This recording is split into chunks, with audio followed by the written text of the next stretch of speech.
Welcome back. नमस्कार दोस्तों, एक बार फिर से आप सभी का स्वागत है हिंदी साहित्य की आज की कड़ी में। भाग 3 आज हम देखेंगे 2019 PYQ यूथ कंपटीशन का, और 41 से लेकर 60 क्वेश्चन यानी कि 20-20 क्वेश्चन हम देख रहे हैं। तो शुरू करते हैं बिना समय गवाए। चैनल को सब्सक्राइब, लाइक और शेयर करते रहिए।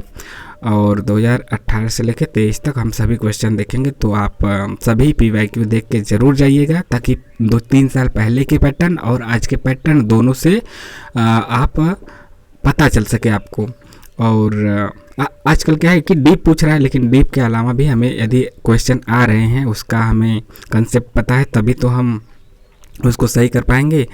यदि 4 में से हमें यह पता नहीं भी है कि कौन सा एग्जैक्ट सही है, लेकिन कौन नहीं होगा यह भी पता है, तो एलिमिनेशन मेथड से हम अपने क्वेश्चन को सही कर सकते हैं।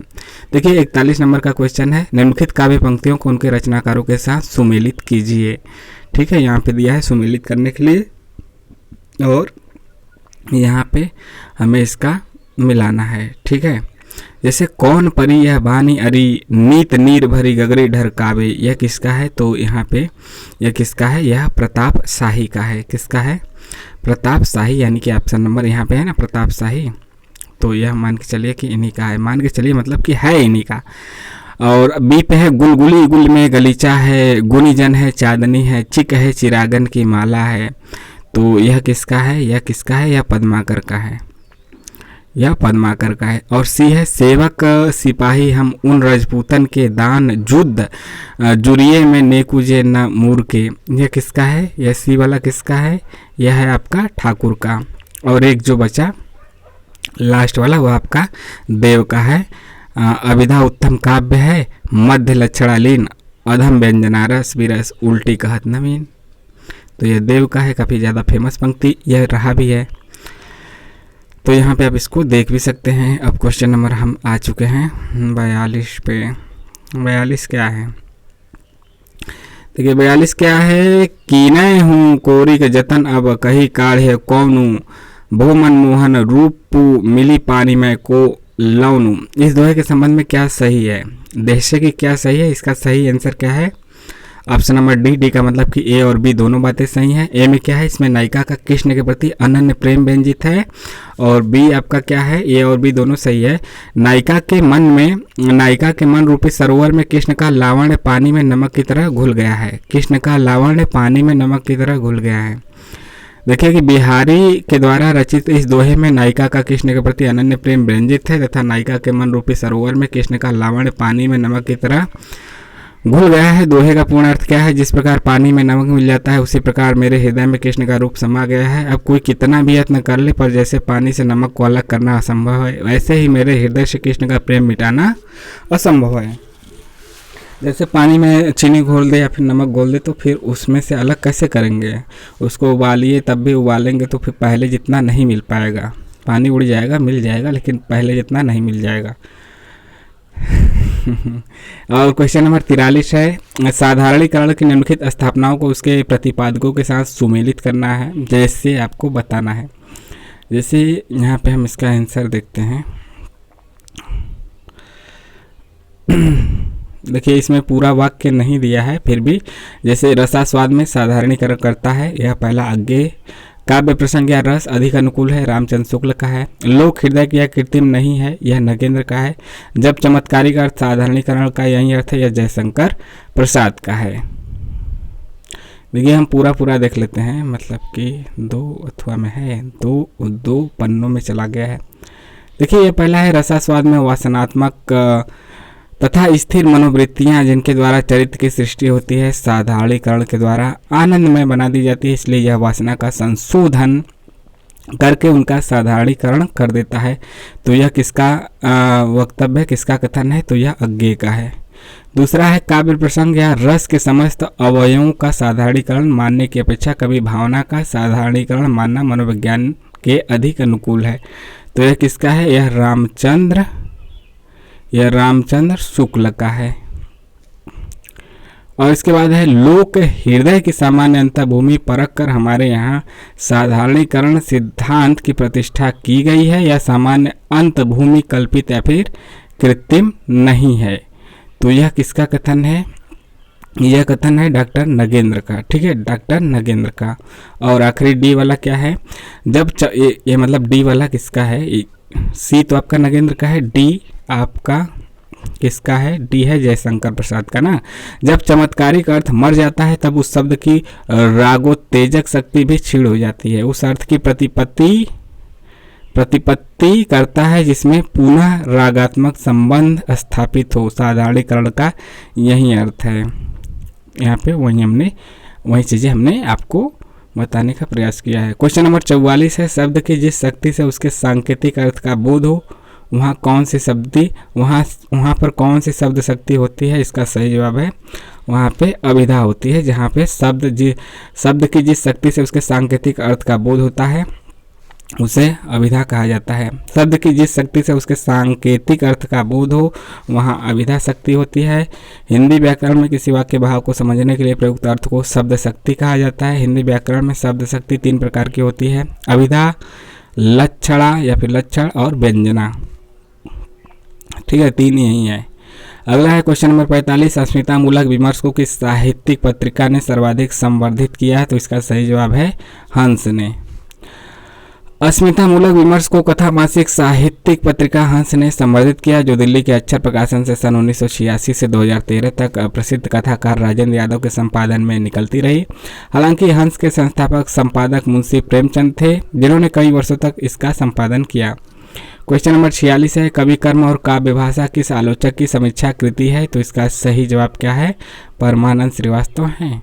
जी हाँ, एक बार हम कंफर्म कर लेते हैं। तो यहाँ पे आपके परमानंद श्रीवास्तव हैं। कवि कर्म और काव्य भाषा आलोचक परमानंद श्रीवास्तव की समीक्षा कृति है। इनके अन्य मतलब एक आलोचक हैं, तो इनकी अन्य आलोचना कृतियाँ कौन है, आलोचनात्मक कृतियाँ कौन है। तो एक है नई कविता का परिप्रेक्ष्य 1965 की, और हिंदी कहानी की रचना प्रक्रिया 1965, यह भी उपन्यास का यथार्थ और रचनात्मक भाषा, समकालीन कविता का व्याकरण 1980 का, शब्द और मनुष्य 1988, कविता का अर्थार्थ 1999 का है। देखिए मलयज का अन्य लेखकों को देखते हैं, आलोचक मतलब आलोचना, उनकी कृतियाँ, आलोचनात्मक कृतियाँ कौन कौन है। मलयज की है कविता से साक्षात्कार और संवाद और एकालाप। रामस्वरूप चतुर्वेदी का है बहुत ज़्यादा है। इनका है आचार्य रामचंद्र शुक्ल आलोचना का अर्थ की आलोचना, आधुनिक कविता यात्रा, तार सप्तक से गद्य कविता, कविता का पथ, कामायनी पुनर्मूल्यांकन है। प्रभाकर श्रोत्री का है कविता की तीसरी आंक, संवाद, रचना एक यातना है, सौंदर्य का तात्पर्य। क्वेश्चन नंबर 47 है, उत्तरकांड के कलयुग प्रसंग में तुलसीदास ने लिखा है, क्या लिखा है। यह आपको बताना है। सही जवाब है ए और सी। तो ए और सी यहाँ पे सही है। तो उत्तरकांड के कलयुग प्रसंग में तुलसीदास ने जो लिखा है उसमें से यह ए वाला सही है, यानी कि आचारहीन और वेद विरोधी लोग ज्ञानी और सन्यासी कहलाएंगे। और सी में है पत्नी के मर जाने और घर गृहस्थी और संपत्ति के नष्ट हो जाने के बाद लूटे पीटे लोग ही सन्यास ग्रहण करेंगे, ठीक है, लूटे पुटे। तो यह बात कही गई है। बाकी और यह तो हो गया कि सन्यासी कहलाएंगे, संपत्ति नष्ट हो जाने पे यह करेंगे। तुलसीदास कृत रामचरितमानस का अंतिम कांड उत्तरकांड है, और रामचरितमानस में 7 कांड है। पूछा जाता है इसका क्रम पूछा जाता है। बालकांड, अयोध्या कांड, अरण्य कांड, किष्किंधा कांड, सुंदर कांड, लंका कांड और उत्तरकांड। बाल, अयोध्या, अरण्य, किष्किंधा, सुंदर, लंका और उत्तरकांड। क्वेश्चन नंबर 48 है, भाषा ठीक करने से पहले मैं मनुष्यों को ठीक करना चाहता हूँ, समझे।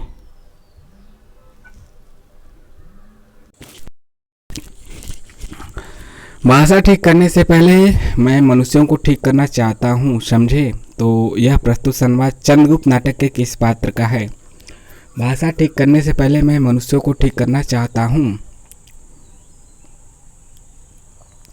तो यह किस पात्र का है, चाणक्य का है। भाषा ठीक करने से पहले मैं मनुष्यों को ठीक करना चाहता हूँ, प्रस्तुत संवाद चंद्रगुप्त नाटक के चाणक्य पात्र का है। चंद्रगुप्त, चाणक्य व राक्षस आदि चंद्रगुप्त नाटक के प्रमुख पात्र हैं।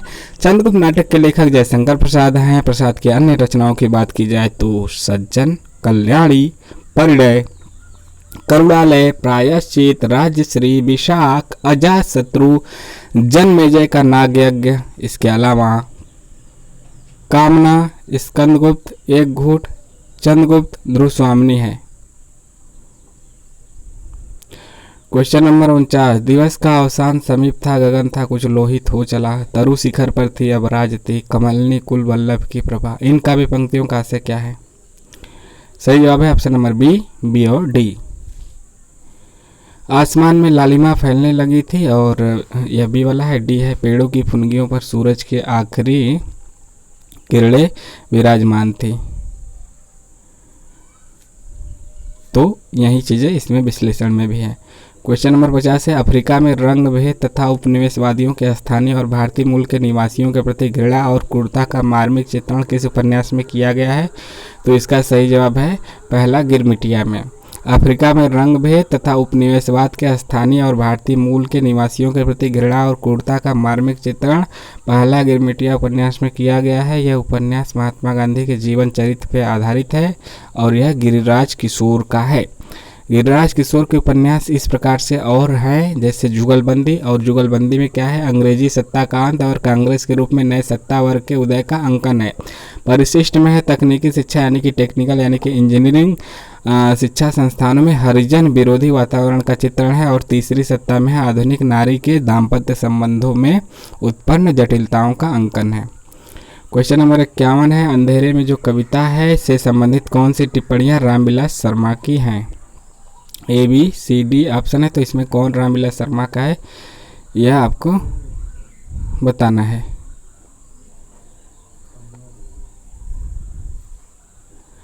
तो इसमें ऑप्शन नंबर डी सही है, यानी कि ए और डी सही है। पहले डी देख लेते हैं फिर ए देखते हैं। मुक्तिबोध की मुख्य समस्या है अपना वर्ग छोड़ दूसरे वर्ग के साथ तादाद में स्थापित करना। और ए है कि अंधेरे में कविता की मूल समस्या यही है कि मध्य वर्ग की बुद्धिजीवी सर्वहारा वर्ग से तादाद में कैसे स्थापित करें। विश्लेषण इसका देखते हैं।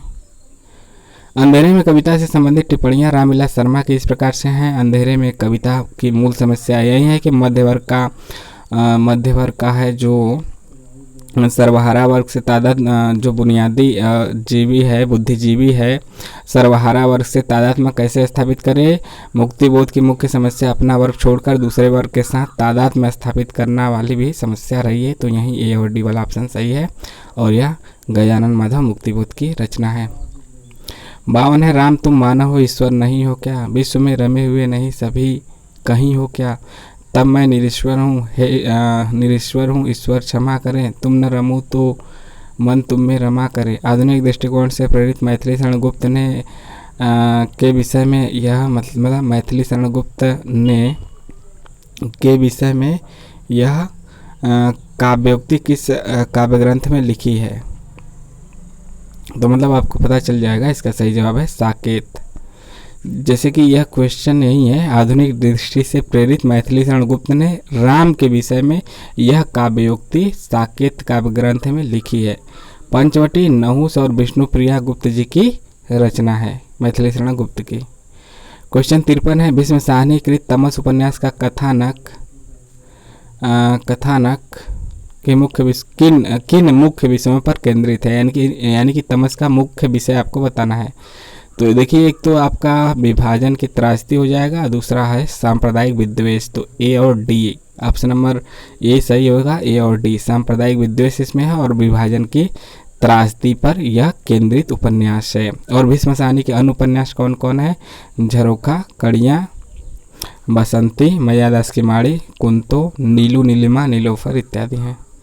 क्वेश्चन 54 है, रामविलास शर्मा के कृत द्वारा महावीर प्रसाद द्विवेदी और हिंदी नवजागरण का प्रकाशन काल क्या है? तो इसका सही आंसर है बी। इसका प्रकाशन वर्ष कब का है? 1977 का। 1977 का। रामविलास शर्मा की अन्य आलोचनात्मक रचनाएं इस प्रकार से हैं: प्रेमचंद 1941, भारतेंदु 1943, निराला 1946, प्रगति और परंपरा 1949, साहित्य और संस्कृति 1949, प्रेमचंद और उनका युग 1952, प्रगतिशील साहित्य की समस्याएं इत्यादि। क्वेश्चन 55 है, प्रकाशन काल के अनुसार निम्नलिखित उपन्यासों का सही अनुक्रम क्या होगा? तो इसका सही जवाब है ऑप्शन नंबर ए, परीक्षा गुरु, फिर गोदान आएगा, फिर शेखर एक जीवनी, फिर तमस आएगा। हम सबका सन भी देख लेते हैं और लेखक भी। परीक्षा गुरु 1882 का है, लाला श्रीनिवास दास का। शुक्ल ने इसे अंग्रेजी ढंग का पहला उपन्यास माना है, अंग्रेजी ढंग का पहला हिंदी में उपन्यास। गोदान 1936 का है, प्रेमचंद के द्वारा। 36 में इनकी मृत्यु भी हो गई थी प्रेमचंद की। शेखर एक जीवनी 1940 और 44 में है, दो भागों में। तो ये पहला 40, दूसरा 44 आगे का है। तमस 1973 का है, भीष्म साहनी का। क्वेश्चन 56 है, संज्ञा फिर सर्वनाम जिस रूप से उसका संबंध वाक्य के किसी दूसरे शब्द के साथ प्रकाशित होता है उसे क्या कहते हैं? तो इसका सही जवाब है उसे कारक कहा जाता है। संज्ञा फिर सर्वनाम जिस रूप से उसका संबंध वाक्य के किसी दूसरे शब्द के साथ प्रकाशित होता है उसे क्या कहते हैं? कारक कहते हैं। क्वेश्चन 57 है, अंधेर नगरी नाटक का अंतिम दृश्य क्या है? तो इस यहाँ पे हमें सभी दृश्य पता होना चाहिए। तो अंतिम तो शमशान है, लेकिन बाकी क्या है वह भी देखने वाली बात है, बाकी भी हमें देख लेना चाहिए। अंधेर नगरी नाटक का अंतिम दृश्य शमशान है। अंधेर नगरी नाटक के लेखक भारतेंदु हरिश्चंद्र है। अंधेर नगरी में राजा की मूर्खता, अन्याय और अंधेर गर्दी पर तीखा व्यंग किया गया है, यानी इसका यह विषय है। भारतेंदु के अन्य नाटक इस प्रकार से हैं, वैदिकी हिंसा हिंसा न भवती 1873 का, विशस्य विषमौषधम 1876 का, प्रेम जोगिनी 1875 का, चंद्रावली 1876, भारत दुर्दशा 1880, नील देवी 1881, अंधेर नगरी 1881, सती प्रताप अधूरा रह गया 1883 का। क्वेश्चन 58 है, जेही पंखी के नियर हुई कहे विरह के बाद, सोई पंखी जाई जरी तरीवर हुई निपात। ऊहात्मकता के अतिरिक्त उक्त पंक्तियों में व्यक्त भाव की क्या विशेषता है? तो इसका जवाब सही से क्या है? इसका मतलब ऑप्शन यहाँ पे ABCD है, तो इसका सही जवाब है ऑप्शन नंबर डी, यानी कि इसमें सत्रांश युक्त श्रृंगार के कारण स्वाभाविक प्रेम की व्यंजना नहीं हुई है। ठीक है, इसमें व्यंजना नहीं हुई है, यह आपको सही आंसर हो जाएगा। क्वेश्चन यही था कि क्या विशेषता है? तो इसकी विशेषता यही है कि इसमें इसकी भावना का प्रयोग नहीं है। इसमें सत्रांश युक्त श्रृंगार के कारण स्वाभाविक प्रेम की व्यंजना नहीं हुई है, यही इसकी विशेषता है। क्वेश्चन 59 है, निम्नलिखित में से कौन सा उपन्यास ऐतिहासिक सांस्कृतिक उपन्यास नहीं है? सही जवाब है टेढ़े मेढ़े रास्ते। बाकी पुनर्नवा, वैशाली की नगर बुद्धि, वाणभट्ट की आत्मकथा, यह सब ऐतिहासिक है। टेढ़े मेढ़े रास्ते नहीं है। टेढ़े मेढ़े रास्ते भगवती चरण वर्मा की रचना है। टेढ़े मेढ़े रास्ते में गांधीवाद, साम्यवाद और फिर आतंकवाद का टेढ़े मेढ़े रास्तों के रूप में चित्रण किया गया है। गांधीवाद, साम्यवाद और आतंकवाद। अन्य उपन्यास ऐतिहासिक सांस्कृतिक हैं। यह तो नेट के सिलेबस में है। 1946 हजारी प्रसाद द्विवेदी के द्वारा लिखित वाणभट्ट की आत्मकथा। पुनर्नवा 1973 का है, हजारी प्रसाद द्विवेदी का। वैशाली की नगरवधु 1949 का, चतुर्सेन शास्त्री की। आखिरी क्वेश्चन 60वां, आनंदवर्धन ने किस काव्य को ध्वनि कहा है? तो इसका सही जवाब है ऑप्शन नंबर सी, जहाँ शब्द और अर्थ दोनों अपने अर्थ का उत्सर्जन कर व्यंग्यार्थ को अभिव्यक्त करे उसे ही ध्वनि कहा गया है। शब्द और अर्थ दोनों अपने अर्थ का उत्सर्जन कर व्यंग्यार्थ को अभिव्यक्त करें। आनंदवर्धन ने जहाँ शब्द और अर्थ दोनों अपने अर्थ का उत्सर्जन कर व्यंग्यार्थ को अभिव्यक्त करे ऐसे काव्य को ध्वनि कहा है। तो इतना ही, आज के लिए इतना ही। मिलते हैं नेक्स्ट वीडियो में। जय हिंद, जय भारत। हाँ, कमेंट के माध्यम से ज़रूर बताइए कैसा लगा। नमस्कार। सब्सक्राइब नाउ, सब्सक्राइब कर लो यार।